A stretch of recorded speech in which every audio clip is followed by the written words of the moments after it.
Hi friends, ನಾನು ನಿಮ್ಗೆ ಇವತ್ತು ಟೊಮೊಟೊ ಚಟ್ನಿ ಮಾಡೋದನ್ನು ಹೇಳ್ಕೊಡ್ತೀನಿ. ಅದಕ್ಕೆ ತುಂಬ ಸಾಮಗ್ರಿಗಳೇನು ಬೇಕಾಗಲ್ಲ. ಒಂದೆರಡು ಸಣ್ಣ ಸೈಜಿನ ಟೊಮೊಟೊ ಹಣ್ಣು, ಮೆಣಸಿನ್ಕಾಯಿ, ಉಪ್ಪು, ಒಂದು ಗಡ್ಡೆ ಬೆಳ್ಳುಳ್ಳಿ ಮತ್ತು ಸ್ವಲ್ಪ ಜೀರಿಗೆ. ಇದನ್ನೆಲ್ಲ ನಾವು ಒಂದು ಮಿಕ್ಸಿ ಜಾರಿಗೆ ಸೇರಿಸ್ಕೊಳ್ಳೋಣ.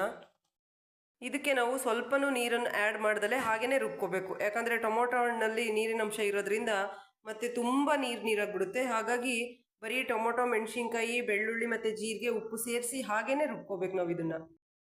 ಈಗ ಟೊಮೊಟೊ ಚಟ್ನಿ ರೆಡಿಯಾಗಿದೆ. ಇದಕ್ಕೆ ಸ್ವಲ್ಪ ನಾವು ಕಟ್ ಮಾಡಿರುವಂಥ ಕೊತ್ತಂಬರಿ ಸೊಪ್ಪನ್ನ ಸೇರಿಸ್ಕೊಂಡು ಅನ್ನ, ಚಪಾತಿ ಯಾವ್ದ್ರ ಜೊತೆನಾದರೂ ನೆಂಚ್ಕೋಬೋದು. ತುಂಬ ಚೆನ್ನಾಗಿರುತ್ತೆ. ಎಲ್ಲ ಥರ ಚಟ್ನಿನೂ ಟ್ರೈ ಮಾಡಿರ್ತೀರಾ, ಈ ಚಟ್ನಿನೂ ಒಂದ್ಸರಿ ಟ್ರೈ ಮಾಡಿ ಅಂತ ಹೇಳ್ತಾ,